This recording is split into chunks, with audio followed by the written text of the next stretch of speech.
A certain farmer sowed acres and acres of pumpkin seed. It wasn't long before the vines broke through the topsoil, began to scoot along the ground, and little pumpkins about the size of a silver dollar began to form. So the pumpkin farmer thought, well, let me go survey, see how the pumpkins are doing, see if there's any insects or pests that are eating up the vines.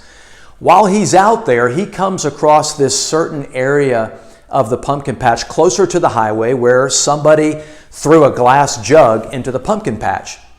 And the farmer got this idea. He thought, I wonder what would happen if I just very carefully, without damaging the pumpkin or the vine, just place the pumpkin in the jug and leave it there.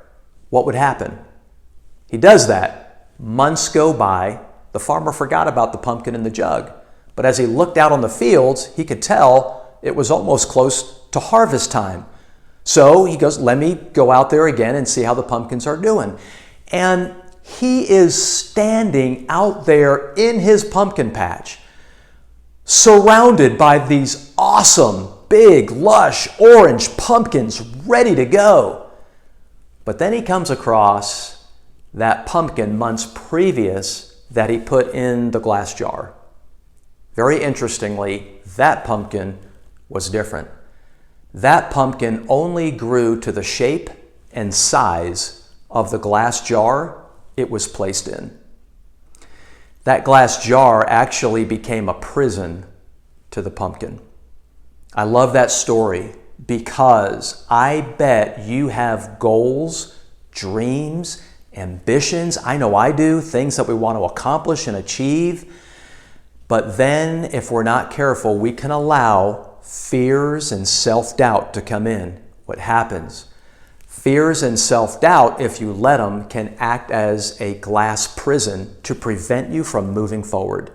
That glass prison of fears and doubts can paralyze you from making forward progress in your life. I don't want that to happen to you. You're better than that, right? There's things that we can achieve. And so a lot of times we give our fears and our doubts, which often are unwarranted or not even real, and we give them too much weight and importance. And when we do that, it stops us dead in our tracks. My question for you: have you allowed fears and doubts to become a glass prison in your life? And in what areas have you allowed that?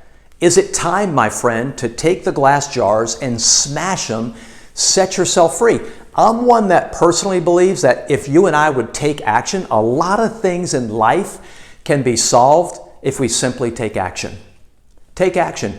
What's one positive step you can take today to break a glass jar of fear and doubt, to make forward progress in your life? Is it in a relationship? Is it at work? Is it a personal goal that you have? What's one positive step you can take today? My friends, this has been Jason Palmisano, Climb Higher Coaching. Until next time, keep your desire, your hustle, and your focus en route to your own greatness.